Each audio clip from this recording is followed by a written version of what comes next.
नमस्कार दोस्तों, आप देख रहे हैं नमो भारत न्यूज़। मैं हूं अतुल शुक्ला। दोस्तों, ये बात तो सही है कि चीन द्वारा फैलाए गए कोरोना वायरस ने एक विकराल रूप ले लिया है और अब इसके चलते ऑक्सीजन की कमी से मरीजों की मौतें भी हुई हैं। एक एक जिंदगी भारत के लिए कीमती है और इसीलिए मोदी जी लगातार देश के हर नागरिक के जीवन को बचाने के लिए पानी की तरह पैसा बहा रहे हैं। हर वो प्रयास कर रहे हैं जिससे हर एक जिंदगी को बचाया जा सके और अब इसी प्रयास में सेना भी जुड़ चुकी है। जी हाँ दोस्तों, ऑक्सीजन की कमी को दूर करने के लिए भारतीय सेना आगे आ गई है। आपको याद होगा कि कुछ दिनों पहले ऐसी ही एक और खबर सामने आई थी जिसमें भारतीय रेलवे ने ऑक्सीजन की कमी को दूर करने के लिए सामने आई थी, लेकिन इस बार सेना ने क्या कमाल किया है वो मैं आपको बताऊंगा। उसके लिए आप यह वीडियो पूरा अंत तक देखते रहिए। उससे पहले अगर आपने अब तक हमारे चैनल को सब्सक्राइब नहीं किया है तो जल्दी से उसे सब्सक्राइब कर लीजिए और साथ ही बेल आइकन भी दबा दीजिए ताकि आप देश और दुनिया की तमाम बड़ी खबरें हमारे चैनल के माध्यम से आप तक पहुंचती रहें। भारत में कोरोना वायरस का कहर लगातार जारी है और रोज नए मामले तेजी से बढ़ने के साथ साथ मौत के आंकड़ों में भी बढ़ोतरी देखने को मिल रही है। आंकड़ों की माने तो पिछले 24 घंटे में देश भर में कोविड-19 के सारे रिकॉर्ड टूट गए हैं। बीते 24 घंटे के दौरान 3,32,503 लोग कोरोना वायरस से संक्रमित हुए, वहीं 2,256 लोगों की मौत हो गई। सेना जो हमेशा देश की बॉर्डर की सुरक्षा तो करती ही है और आपदा के समय में लोगों की मदद भी, अब उसी सेना ने कोरोना के खिलाफ अपनी जंग छेड़ दी है। संकट की इस घड़ी से देश को बाहर निकालने के लिए भारतीय वायुसेना सरकार और देश की जनता की मदद के लिए आगे आई है। देश के लोगों को संकट से उबारने के लिए भारतीय वायुसेना ने अपनी कमान संभाल ली है और काम में जुट गई है। वायुसेना के विमान देश के अलग अलग हिस्सों में ऑक्सीजन के कंटेनर्स पहुंचा रहे हैं ताकि सप्लाई के मिशन में तेजी लाने के साथ साथ हालात संभाले जा सके और लोगों को जल्दी से जल्दी ऑक्सीजन की सप्लाई मिल सके। इस सिलसिले में वायुसेना के C-17 और IL-76 विमानों ने देश भर में अपनी ऑक्सीजन की सेवा की शुरुआत कर दी है। इस दौरान देश भर के स्टेशनों पर बड़े ऑक्सीजन टैंकरों को एयरलिफ्ट किया जा रहा है ताकि ऑक्सीजन के वितरण में तेजी लाई जा सके।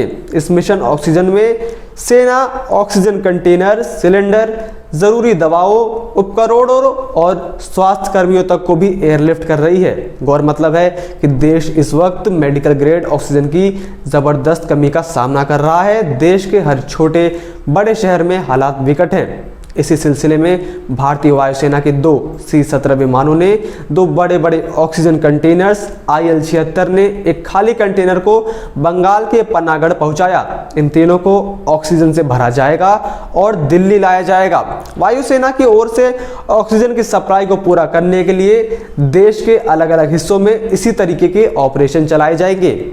इस समय केंद्र सरकार और प्रधानमंत्री मोदी का यही प्रयास है कि देश के अंदर किसी भी व्यक्ति की मृत्यु ऑक्सीजन की कमी से नहीं होनी चाहिए। इसलिए मोदी सरकार हाई लेवल की मीटिंग कर रही है, डंके की चोट पर फैसले ले रही है। वहीं सेना को गाली बकने वाले लोग जो अक्सर सेना से सबूत मांगते फिरते हैं वो अब चुप हैं। वहीं अरविंद केजरीवाल जो दिल्ली को कोरोना से जिताने में तो विफल हो गए, लेकिन जब भारत ने पाकिस्तान पर सर्जिकल स्ट्राइक की थी तब जिस भारतीय सेना से उन्होंने सबूत मांगे थे, आज वही भारतीय सेना दिल्ली में ऑक्सीजन की पूर्ति करने में मदद कर रही है। वहीं आपको बता दूं कि जब हालात गंभीर हो गए थे तो भारतीय रेलवे ने भी गंभीर कदम उठाए थे। उत्तर रेलवे ने दिल्ली के शकूर बस्ती रेलवे स्टेशन पर 50 पृथकवास कोच तैयार किए थे, जिनमें से प्रत्येक में 2-2 ऑक्सीजन सिलेंडर लगे हुए हैं। इसी तरीके के 25 कोच सोमवार तक आनंद विहार रेलवे स्टेशन पर भी उपलब्ध हो जाएंगे। आपको बता दूं कि महाप्रबंधक आशुतोष गंगल ने बताया था कि यह कोच हल्के लक्षण वाले रोगियों के लिए बनाए गए हैं। गंगल ने इस बारे में आगे बताते हुए कहा था कि हमने अपने पूरे नेटवर्क में इस तरीके के 463 कोच तैयार रखे हैं। 50 बिस्तर शकूर बस्ती में उपलब्ध हैं और सोमवार तक 25 बिस्तर आनंद विहार में भी मौजूद होंगे। 50 बिस्तर शकूर बस्ती में उपलब्ध हैं और सोमवार तक 25 बिस्तर आनंद विहार में होंगे। रेलवे ने बताया था कि उन्होंने ऑक्सीजन सिलेंडर्स खरीदे हैं और हर कोच में 2-2 ऑक्सीजन सिलेंडर्स रखने का प्रावधान किया गया है। सिर्फ यही नहीं, उन्होंने ऑक्सीजन सिलेंडर्स की कमी को लेकर बताया था कि अगर ज़्यादा ऑक्सीजन सिलेंडर्स की ज़रूरत होगी तो राज्य सरकार को इसकी व्यवस्था करनी होगी। बहरहाल ये कोच हल्के लक्षण वाले मामलों के लिए है, इसलिए हमें बड़े पैमाने पर ऑक्सीजन की मांग की उम्मीद नहीं है। रेल मंत्री पीयूष गोयल ने बताया था कि राज्यों की मांग पर रेलवे देश भर में 3 लाख से अधिक आइसोलेशन बेड्स का इंतजाम कर सकता है। सिर्फ यही नहीं, देश भर में कोरोना की वजह से ऑक्सीजन की मांग और उसकी कमी को देखते हुए रेलवे ने ऑक्सीजन एक्सप्रेस चलाने का फैसला किया है। केंद्र सरकार के बाद अब रेलवे कोरोना से निपटने के लिए पूरी जी जान से जुट गई है और दुगनी ही तेजी से काम कर रही है। इस मुश्किल घड़ी में रेलवे ने ऑक्सीजन एक्सप्रेस नाम से एक ट्रेन चलाने का ऐलान किया। इन खास ट्रेनों की आवाजाही में देरी ना हो, इसके लिए ग्रीन कॉरिडोर बनाने का फैसला लिया गया है। इससे ऑक्सीजन की सप्लाई तेजी से हो सकेगी। रेल मंत्रालय ने ट्वीट करके कहा था कि रेलवे तरल मेडिकल ऑक्सीजन LMO और ऑक्सीजन सिलेंडर के ट्रांसपोर्ट के लिए पूरी तरीके से तैयार है। रेलवे ऑक्सीजन एक्सप्रेस चलाने की तैयारी में है। ऑक्सीजन एक्सप्रेस की तेज आवाजाही के लिए ग्रीन कॉरिडोर बनाए जाएंगे। दोस्तों, देश में इस समय नाजुक हालात हैं और इसके लिए केंद्र लगातार कार्य में जुटी हुई है।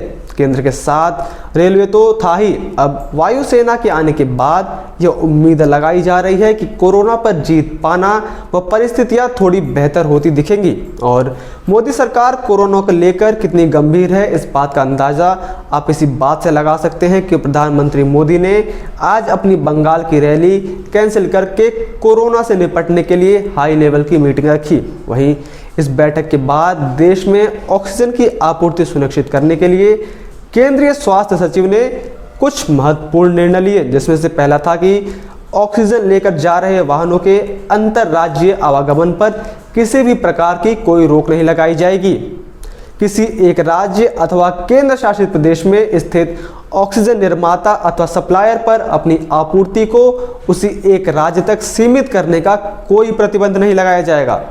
ऑक्सीजन की आपूर्ति से संबंधित किसी भी वाहन पर विभिन्न शहरों का कर्फ्यू अथवा लॉकडाउन से संबंधित कोई भी प्रतिबंध लागू नहीं होगा। छूट प्राप्त उद्योगों के अतिरिक्त अन्य उद्योगों को ऑक्सीजन की सप्लाई सरकार के आगामी आदेश तक प्रतिबंधित होगी। सेना के इस ऑक्सीजन मिशन में जुड़ जाने के बाद लोगों में थोड़ी राहत देखने को मिली है, क्योंकि देशवासियों को अपनी सेना पर विश्वास है और अपनी सेना पर भरोसा है, ना कि कुछ लोगों की तरह जो खाते तो भारत की थाली में हैं और छेद भी यही करते हैं। शायद अभी बुद्धिजीवी सो रहे होंगे, लेकिन मानिए जब उनकी नींद टूटेगी तो वो लोग इस पर भी सवाल खड़े करेंगे, इसके ऊपर भी अपने बेतुके सवाल करेंगे और शायद कुछ लोग ऐसे भी हों जो इस बात का भी सबूत मांगने लग जाएं। बाकी आपकी इस बारे में क्या राय है, आप कमेंट सेक्शन में ज़रूर बताएं। इतना ही नहीं, अगर आपको ये वीडियो पसंद आई हो तो इसे लाइक कर दीजिए और अपने दोस्तों के साथ ज़्यादा से ज़्यादा शेयर कीजिए। जय हिंद, जय भारत। वीडियो को लाइक, सब्सक्राइब और शेयर करना ना भूलें। अपने विचारों को कमेंट बॉक्स में लिखकर हम तक ज़रूर पहुंचाइए।